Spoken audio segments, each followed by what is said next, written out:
Driving under hazardous conditions, 392.14. Drivers must use extreme caution in conditions caused by basically everything bad.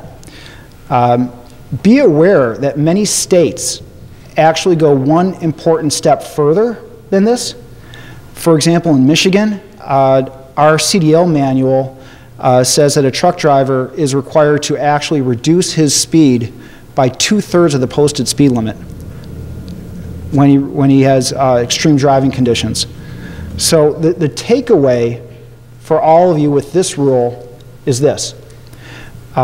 Extreme weather will almost never, ever be a valid excuse for causing a wreck. And that's the takeaway from this rule.